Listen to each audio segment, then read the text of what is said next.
तर इथे वेळ आहे पहाटेच्या इथे 5 वाजलेले आहेत आणि आता अनुष्काचे पप्पा निघालेले आहेत कामाला आणि त्यांचा इथे मी डब्बा पण तयार केलेला आहे आणि त्याचसोबत इथे थोडेसे हिरवे वाटाणे आणि गाजर पण कट करून एका डब्यामध्ये पॅक करून दिले, कारण की दुपारच्या टायमाला वगैरे खाता येईल त्यामुळं. तर हॅलो फ्रेंड्स, गुड मॉर्निंग. कसे आहात तुम्ही? आय होप तुम्ही सगळे सुखी आणि स्वस्त असाल. बॅग कुठं आहे तुमची? तर फ्रेंड्स, इथे ना मी मिस्टरांची बॅग भरण्यासाठी मी बॅग ओपन केली आणि जसं बॅग ओपन केली ना तसं त्यांचा स्वेटमधून सेंटचा वास आला आणि सेंटचा वास ना मला आजकाल अजिबात सहन होत नाही आहे. म्हणजे सेंटचा वास आला ना की लगेच शिंका वगैरे येतात, डोकेदुखी चालू होते आणि ताप आल्यासारखं होतं मला सेंटचा वास घेतल्यावरती. आणि प्लस ना उलटी आल्यासारखी होते आणि म्हणजे ना सेंटचा वास म्हणा किंवा एअर फ्रेशनर म्हणा किंवा AC हे ना अजिबात आता सहन होत नाही मला. आणि थोडंसं हे बदल झालेला आहे माझ्यामध्ये. अगोदर असं होत नव्हतं, पण आता हे हल्ली असं होतं आहे मला. म्हणजे सेंट वगैरे अजिबात सहन होत नाही. अगोदर म्हणजे मी जेव्हा जॉबला वगैरे जायचे ना तेव्हा मी अगोदर स्वतः सेंट मारून जात होते आणि रोज सेंट मारून जात होते. पण आत्ता ना हल्ली हे मला सहन होत नाही आहे वास वगैरे आलेला. तर होत राहतात आता थोडंसं जसं वय होईल तसं तसं थोडे थोडे फरक होत राहतात. त्यामुळं तर मग आता साहेब त्यांच्या जॉबवरती गेले आणि त्यांच्यासाठी मी भाकरी भाजी वगैरे बनवून दिली होती. तर आता मुलांसाठी भाजी चपाती वगैरे बनवायची आहे आणि त्याचबरोबर इथे दूध पण आणलं होतं रात्री. तर ते गरम करायचं राहून गेलं होतं. तर आता नवीन फ्रीज आहे त्यामुळं ना दूध न गरम करता असं पण ठेवलं ना पॅकेट तरी पण सकाळपर्यंत राहतं चांगलं. नाहीतर अगोदर ना असं पॅकेट असं ठेवलं ना तर ते खराब होत होतं दूध. काय माहिती फ्रीज चालू असायचं पण ना दूध वगैरे खराब होत होतं, असं होत होतं. तर आता मी दूध म्हणजे फ्रीजमधून काढले आणि गरम करायला ठेवलेलं आहे. आणि साहेबांनी सांगून गेलेले आहेत की मुलांसाठी 2 उकडून अंडे ठेवायचे आणि दूध वगैरे द्यायचं त्यांना म्हणून सांगितले. तर आता त्यांच्यासाठी पण बनवून ठेवते. आणि आता इथे ना मी भाजी बनवणार आहे तर बटाट्याची. तर ना रात्री मी चणे, ते काळे चणे असतात ना हरभरे, ते भिजायला घातले होते थोडेसे. आणि आता चणे आणि बटाटे उकडून घेणार आहे, चांगलं एकदम मऊ असं एकदम उकडून घेणार आहे आणि त्याची भाजी बनवणार आहे मी. तर थोडंसं वेगळ्या पद्धतीची भाजी वगैरे बनवली ना तर मुलं खातील, म्हणून मी अशा पद्धतीची थोडीशी वेगळी भाजी बनवते. तर ना वैभवदादाचा काही प्रॉब्लेम नाही. वैभवदादाला ना कुठलीही भाजी बनवली ना तर तो खातो. त्याचं तो नाकडोळं वगैरे मोडत नाही. फक्त त्याला ना गवार आणि सुकटची भाजी त्याला आवडत नाही, बस 2च. बाकी सगळ्या भाज्या तो खातो. पण अन्नूताईचे मात्र ना ते भाज्यांसाठी भरपूर नखरे असतात. आजची भाजी ही आहे, आजची भाजी ती आहे, ही नाही मला आवडत, ते नाही मला आवडत, असं चालू असतं तिचं. त्यामुळं थोडंसं ना बटाट्याचीच भाजी बनवायची. बटाट्याची भाजी ती खाते आवडीने, त्यामुळं बटाट्याचीच भाजी बनवायची, पण थोडंसं वेगळ्या पद्धतीने बनवायची असं मी ठरवलं होतं. आणि त्याचसोबत आता इथे चपात्या बनवणार आहे. तर मुलांना ना ज्वारीच्या भाकरी आवडत नाहीत आणि मुलांनाच काय, मला पण आवडत नाही ज्वारीची भाकर वगैरे. म्हणजे कधी असं नॉनव्हेज वगैरे असेल तर खातो, पण असं डेली बेसिकमध्ये ना फक्त आम्हाला चपातीच खायची सवय आहे पहिल्यापासून. त्यामुळं आता इथे चपात्या बनवायला म्हणजे पीठ मळलेलं आहे. आणि फ्रेंड्स, हे बघा, हे पॅकेट जे आहे ना, तर मी असं बाटलीमध्ये पॅकेट खाली केलं ना तर लगेच ते पॅकेट फेकून देत नाही, तर असं उभं करून कुठंतरी एका कोपऱ्यामध्ये ठेवून देते, जेणेकरून ना त्यामधलं जेवढं काही तेल आहे ना ते सगळं असं खाली जमा होतं आणि त्यानंतर मग आपल्याला म्हणजे कमीत कमी 1 चमचाभर तर तेल निघतं त्याच्यामध्ये, असं होतं. त्यामुळं ना मग मी पॅकेट जे आहे तेलाचं ते असंच ठेवत असते आणि जेव्हा असं पीठ वगैरे मळते ना तेव्हा त्या टायमाला हे पॅकेट जे आहे ते उपयोगात आणते मी. कापलं की थोडंसं 1 चमचाभर का होईना तेल निघतं त्याच्यामध्ये. तर आता इथे चणे आणि बटाटे जे आहेत ते व्यवस्थित असे बॉईल झालेले आहेत. तर आता यांना मी एका चाळणीमध्ये काढून घेते आणि जेवढं काही पाणी आहे तेवढं गाळून घेते. आणि इथे आता वैभवसाठी ठेवलेलं आहे अंघोळीला पाणी. आणि हे चणे हे बटाटे जे आहेत ना उकडलेले, त्यांचं जे साल आहे ते साल काढून घ्यायचे आहे. तर त्यासाठी इथे मी हे जाळीमध्ये गाळून घेतलं सगळं. आणि फ्रेंड्स, आज ना वैभवदादाच्या शाळेमध्ये काहीतरी कार्यक्रम आहे आणि त्यासाठी त्यांना ना व्हाईट कलरचं किंवा कुठल्याही कलरचं असं कुर्ता पायजामा वगैरे घालून या म्हणून सांगितलंय. म्हणजे पारंपरिक वेशभूषा करायची असं सांगितलंय. तर त्यामुळे ना वैभवदादाने कुर्ता आणि पायजामा पेटीमधून काढून ठेवलेला आहे बाहेर. फक्त आता त्याला इस्त्री वगैरे करून द्यायची बाकी आहे. तर ते इस्त्री वगैरे करायचं काम ना मी थोड्या वेळाने करेन. अगोदर त्याच्यासाठी नाश्ता वगैरे तयार करेन आणि त्यानंतर मग त्याचे कपडे वगैरे इस्त्री करून देईन. तर आता इथे पाणी पण तापलेलं आहे त्याचे आणि ब्रश चालू आहे त्याचा, तो उठलेला आहे. म्हणजे असं त्याला मनामध्ये म्हणजे उत्साह असतो ना, तेव्हा तो अचानक म्हणजे न सांगता न आवाज देता तो स्वतः मनानेच उठतो. आणि म्हणजे ते मनापासून जर तो त्याला जायचं असेल कुठे तर ना किती पण वाजता बोला, म्हणजे 3 वाजता जरी म्हणलं तरी तो उठतो मनाने. तर आज काहीतरी कार्यक्रम आहे त्यामुळं तो एकदम उत्साहाने उठला सकाळी सकाळीच. तर आता इथे चालू आहे भाजी बनवणं.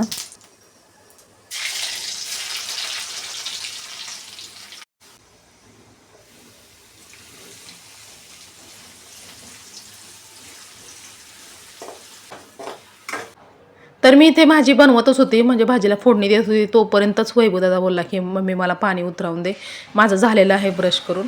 तर मग गॅस बंद केला मी आणि त्यानंतर त्याला इथे जे गरम पाणी आहे ते बकेटमध्ये टाकून दिलं. तर आता तो करेल आंघोळ, तोपर्यंत इथे माझी भाजी आणि चपाती तयार होईल.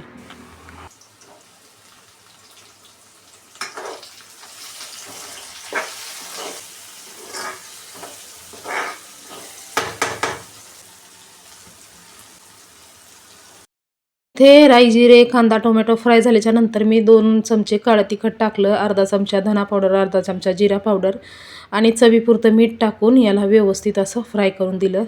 आणि त्यानंतर हे जे असं मोठाड असं मॅश केलेले जे बटाटे आहेत आणि चणे पण थोडे थोडे असं मी मॅश करून घेतले होते.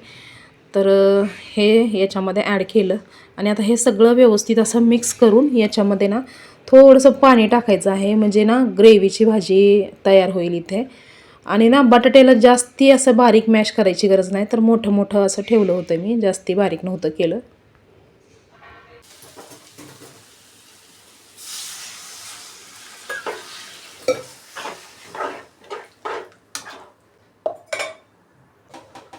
आणि आजकाल ना या थंडीच्या दिवसामध्ये म्हणजे पहाटेच्या टायमाला उठणं तर खूपच अवघड झालेलं आहे.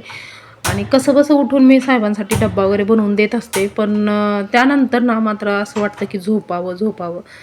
आणि आता वैभवदादाची लवकर शाळा आहे त्यामुळं मग राहिले नाही तर ना मला कधी ना एवढं झोप म्हणजे हे होते की कधी मी झोपून जाते. म्हणजे डबा दिला ना त्यानंतर मी झोपून जाते आणि त्यानंतर मग 7-7:30ला उठून मग दुसरे कामं करत असते.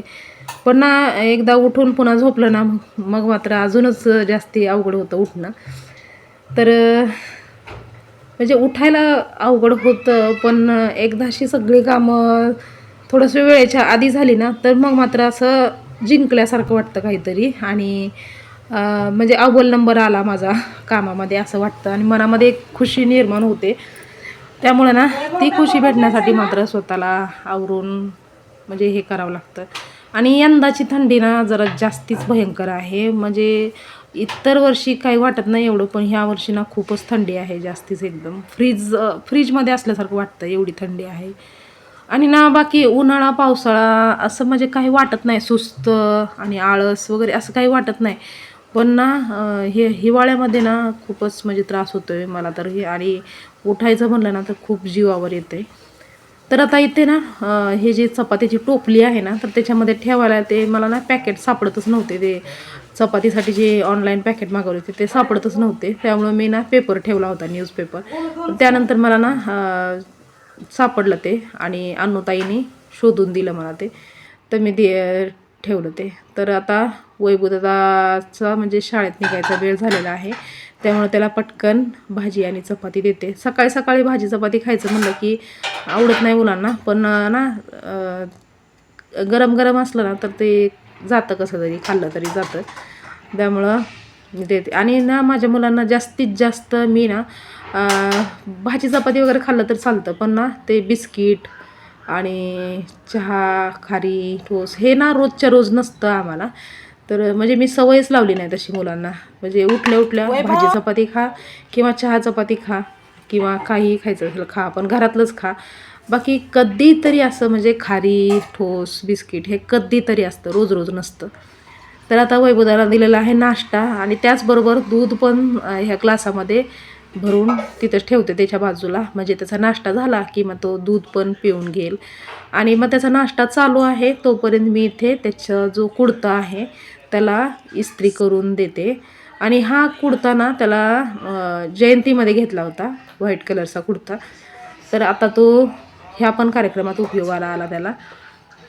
तर ना इस्त्री जी आहे ते मी सिल्कवरती हे करून ठेवलं होतं बटन, कारण सिल्कवरती म्हणलं ना तर थोडंसं हलकं गरम होतं, जास्ती गरम होत नाही. आणि नवीन कुडता आहे आणि याचा ना म्हणजे असं कपडा जो आहे तो कॉटनचा नाही, तर असा मिक्स कपडा असल्यासारखा आहे. त्यामुळं ना मग मला वाटलं की चिटकलं बिटकलं तर उगाच एवढं महागा मोलाचं घेतलेलं वाटोळ होईल. त्यामुळं ना मग मी सिल्कवरती करून एकदम नॉर्मल अशी याला प्रेस करून दिली.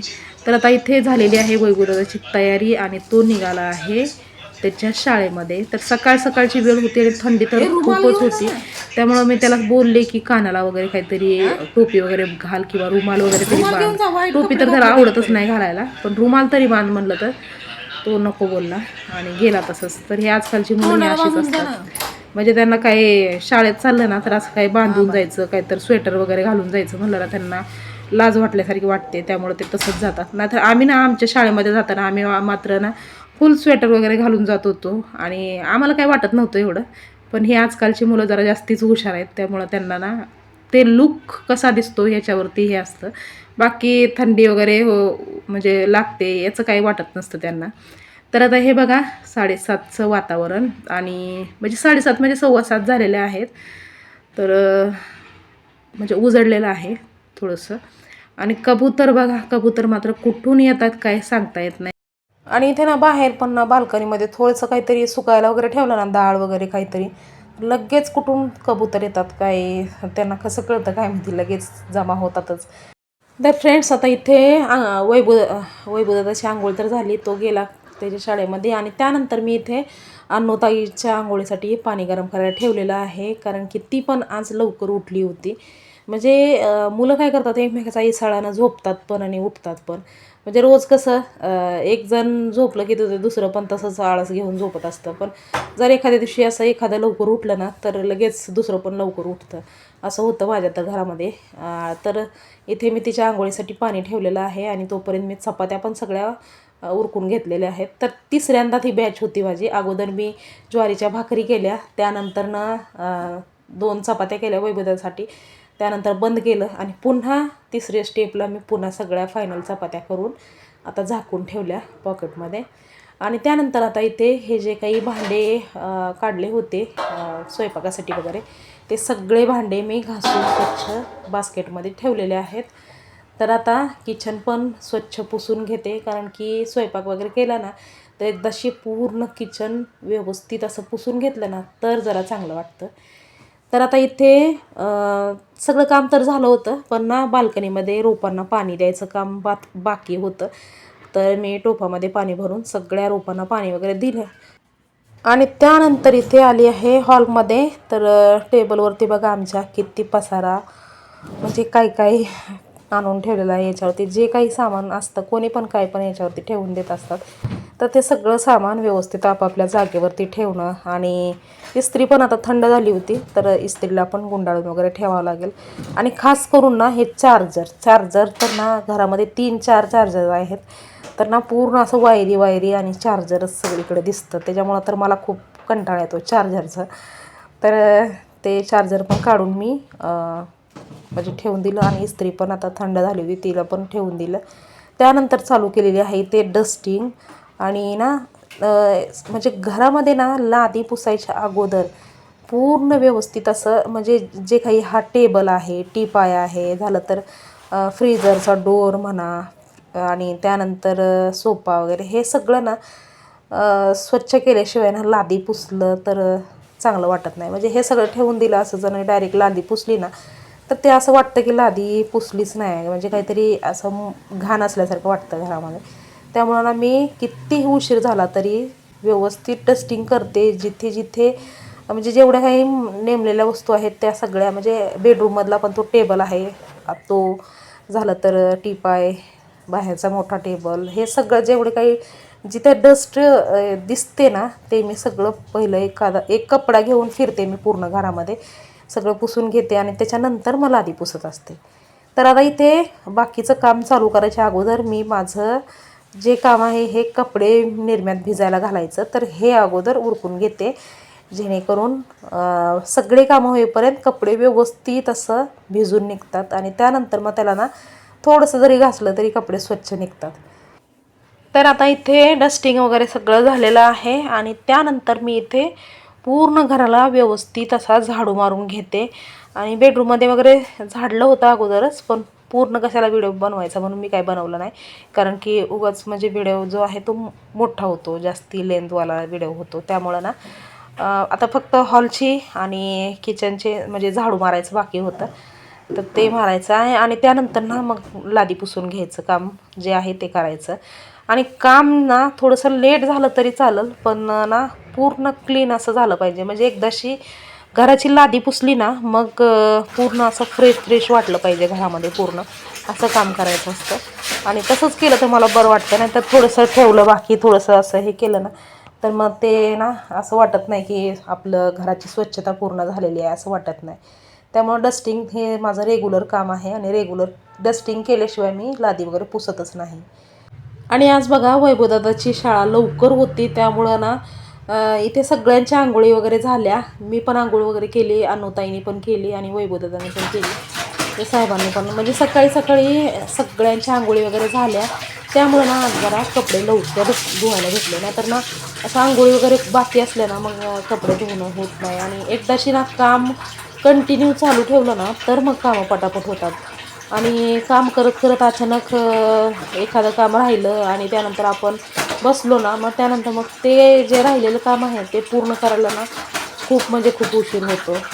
त्यामुळे ना आज एक फायदा झाला की वैभवदादाची शाळा लवकर होती, त्यामुळं सगळ्यांच्या आंघोळी पण झाल्या आणि कामं जी आहेत ती माझी सगळी झालेली आहेत. आता फक्त हे कपडे धुतलं की हे माझं लास्ट काम असतं. कपडे धुतलं की संपले ना सगळे कामं माझी. आणि ना मी आंघोळ करून पुन्हा मॅक्शीच घातली होती, कारण की कधी कधी असं खूपच आळस आल्यासारखं होतो आणि त्यामुळं ना मग मी ते साडी वगैरे घालायचं ते कंटाळा करून मी पुन्हा मॅक्शीच घालून घेतली. आणि कुठे जायचं पण नव्हतं बाहेर, त्यामुळं मग जाऊ दे म्हणलं घालावी मॅक्शीच म्हणून घातले. तर आता इथे सकाळी सकाळी जे मी टॉवेल वगैरे सुकायला टाकली होती ती कडक एकदम सुकली होती टॉवेल, तर टॉवेल अनुताईला दिली घड्या करून ठेव म्हणून. आणि त्यानंतर आता इथे कपडे सुकायला टाकते. तर फ्रेंड्स, अशा प्रकारे ना कडाक्याच्या थंडीमध्ये पहाटे पहाटे उठून मी माझी सगळी जी काही कामं आहेत ती पूर्ण आवरलेली आहेत. तर आता हे काम जे आहे ते लास्ट होतं, हे लास्टचं काम पण झालेलं आहे. तर आता हा व्हिडिओ जो आहे तो मी इथेच थांबवते. तुम्हाला हा व्हिडिओ कसा वाटला हे कॉमेंट करून सांगायला विसरू नका. आणि व्हिडिओ आवडला असेल तर लाईक करा, शेअर करा आणि चॅनलवर जर नवीन असाल तर चॅनलला सबस्क्राईब करायला विसरू नका. तर पुन्हा लवकरच भेटूया आपण नवीन एका छानशा ब्लॉगमध्ये. तर तोपर्यंत स्वस्त रहा आणि मस्त रहा. बाय.